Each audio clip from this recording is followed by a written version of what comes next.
તો બીઝેડ ગ્રુપમાં સરકારી શિક્ષકોની સંડોવણીનો જે મુદ્દો છે અને તે મુદ્દે જ હવે કાર્યવાહી કરવામાં આવી છે। જિલ્લા શિક્ષણ વિભાગે તાલુકા શિક્ષણ અધિકારીઓને આપી છે સૂચના। બીઝેડ સાથેની પ્રવૃત્તિઓમાં જોડાયેલા શિક્ષકોને મેળવાશે વિગતો અને ફોટો તેમજ વિડીયો સહિતના પુરાવા હાથ લાગશે તો કાર્યવાહી પણ કરવામાં આવશે।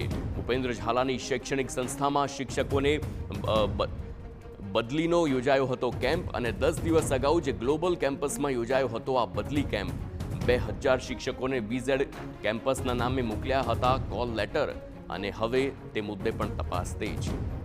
તો સાબરકાંઠામાં બીઝેડ કેમ્પસમાં આયોજિત કેમ્પને લઈને વિવાદ થઈ રહ્યો છે। શિક્ષણ અધિકારીને બીઝેડ કેમ્પસમાં કેમ્પ યોજવા કેમ્પ રસ હતો આ સવાલ થઈ રહ્યો છે। ડીઈઓ કચેરી નજીક હોવા છતાં બીઝેડ કેમ્પસને કેમ્પ પસંદ કરવામાં આવ્યું હતું। કૌભાંડીની સાથે સંસ્થાનો સરકારી કાર્યક્રમ માટે પણ ઉપયોગ કરાતા વિવાદ થયો છે। જિલ્લાના શિક્ષણ વિભાગ સાથે સંકળાયેલા અધિકારીઓ સામે પણ સવાલ ઉઠી રહ્યા છે। જિલ્લા શિક્ષણ અધિકારી અચાનક જ રજા પર ઉતરતા વિવાદ વધુ વકર્યો છે।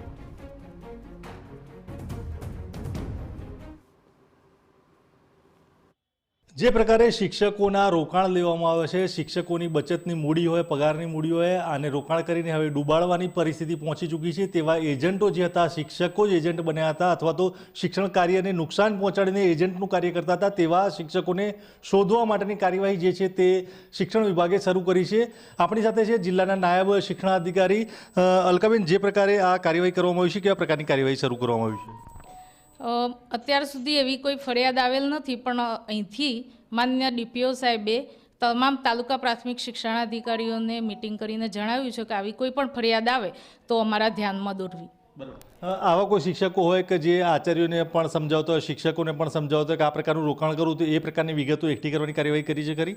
હા, તાલુકા પ્રાથમિક શિક્ષણાધિકારીઓને અમને સૂચના આપી છે એટલે એ મેળવીને અમને આપશે। ત્યારબાદ એમની સામે જો એવું સાબિત થશે કે આવી સ્કીમમાં એ પણ જોડાયેલા છે તો એમની સામે શિસ્તવિષયક કાર્યવાહી કરવામાં આવશે।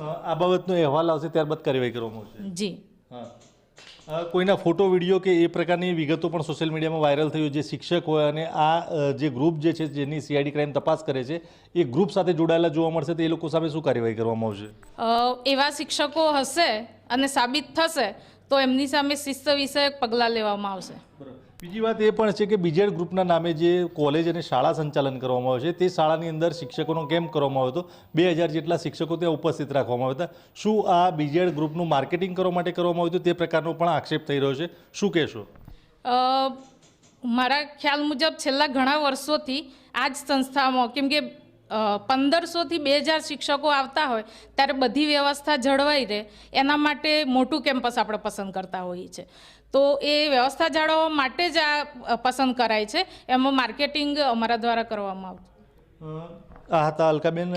જે પ્રકારે કહેવામાં આવી રહ્યું છે તે પ્રકારે જે શિક્ષકો દોષિત લાગશે, જે શિક્ષકો જે છે તેની અંદર સંડોવાયેલા છે તેમની સામે આખરી કાર્યવાહી પણ કરવામાં આવશે। આ ઉપરાંત જે બીઝેડ ગ્રુપની શાળા અને કોલેજમાં જે કેમ્પ યોજવામાં આવ્યો હતો તે માર્કેટિંગ નહીં પરંતુ વ્યવસ્થા માટે કરવામાં આવ્યો હતો, પરંતુ સવાલ એ વાતનો થઈ રહ્યો છે કે કેટલાક શિક્ષક જે એજન્ટ હતા તે જ શિક્ષણાધિકારી કચેરીના આટાફેરા લગાવતા હતા અને તેના કારણે આ કેમ્પસમાં પણ આ પ્રકારે કેમ્પ યોજવામાં આવ્યો તે પ્રકારના આક્ષેપો સર્જાયા હતા। હવે તપાસનો વિષય જે છે તે શિક્ષણ કચેરી દ્વારા શરૂ કરવામાં આવશે અને ત્યારબાદ જ આ અહેવાલ બાદ સામે આવી શકે કે હકીકત શું હતી। અવનીશ ગોસ્વામી, TV9, હિંમતનગર।